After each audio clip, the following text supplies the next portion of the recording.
السلام علیکم ناظرین، آج ہم بات کریں گے کہ بٹ کوئن کیا ہے اور یہ کس طرح کرنسی یہ کام کرتی ہے۔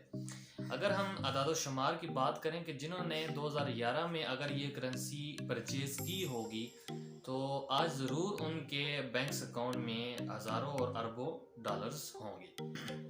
اگر ہم فردر بات کریں کہ اگر 5 سال بعد بھی 2015 میں بھی اگر کسی نے یہ کرنسی خریدی ہے، کرپٹو کرنسی خریدی ہے یا بٹ کوئن خریدی ہے یا کوئی اور کوئن خریدا ہے، تو وہ آج اس کی اماؤنٹ 100، 200، 300، 400 پلس رینج تک پہنچ چکی ہے۔ بہت سے لوگوں کا خیال ہے کہ کیا یہ اب ہمارا فیوچر اسی کرنسی کے ساتھ ہی ہوگا، یا کچھ لوگ سمجھتے ہیں کہ یہ ایک فیک کرنسی ہے۔ لیکن اگر ہم حقائق کی بات کریں تو اس کرنسی عموماً جو عام کرنسی ہے اس سے اور بٹ کوئن یا کوئی بھی کرپٹو کرنسی ایک ہی کوئی بھی برانچ بہت مختلف ہے۔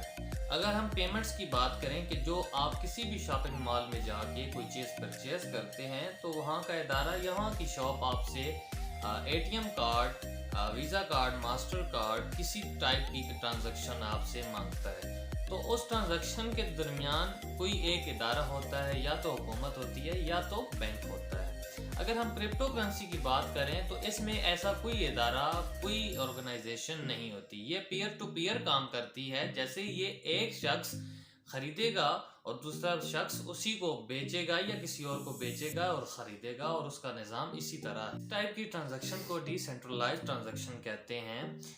عموماً 2008 کے فائنینشیل کرائسس کے بعد ہی اس ڈیجیٹل کرنسی کی بنیاد آئی ہے، اور اس کے بعد جو مین چیز آپ کو بتاتا چلوں کہ لوگ بہت ہی آسانیاں تلاش کرنا شروع ہوئے۔ وہ چاہتے تھے کہ ہمارے اور ہمارے بائر کے درمیان یا کسٹمر کے درمیان حکومت یا کوئی ایسا ادارہ نہ آئے جس کی نظر ہم پر پڑے۔ کرپٹو کرنسی کی کسی بھی ٹرانزیکشن کی نظر جو ہے وہ حکومت یا کسی حکومتی ادارے پر کی نظر اس پر نہیں پڑتی۔ یہی مین وجہ ہے کہ لوگوں نے اس میں آگے انویسٹمنٹ شروع کی۔ آگے چلتے ہوئے ہم بات کرتے ہیں کہ کرپٹو کرنسی کی بات ہے تو اس کا جو تعلق ہے وہ اس ایک بندے کو دوسرے بندے کے ساتھ ہی ہوتا ہے۔ اس کو ایک نیٹ ورک کے ذریعے پوری دنیا میں ان کی ٹرانزیکشن کو سیو کیا جاتا ہے۔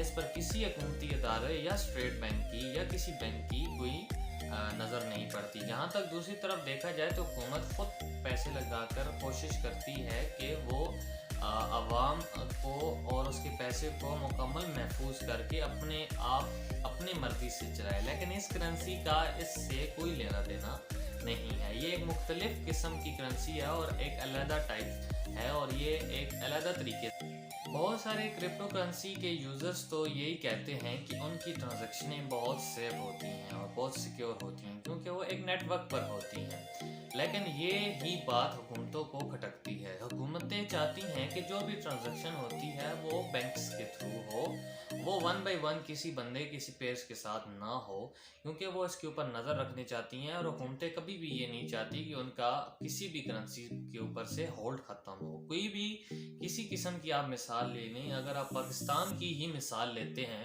تو پاکستان کی اپنی حکومت بھی نہیں چاہے گی کہ اس کی اپنی کرنسی میں سے ہولڈ۔ کرنسی کی بڑھتی ہوئی مقبولیت کی وجہ سے پوری دنیا کی ساری حکومتیں یہ چاہ رہی ہیں کہ کسی طریقے سے اس کو یوٹیلائز کیا جائے اور اس کی ٹرانزیکشن کو دیکھا اور پرکھا جائے، کیونکہ حکومتوں کے لیے ان کی ٹرانزیکشن کو اپنے پاس سیو رکھنا بہت مشکل ہے۔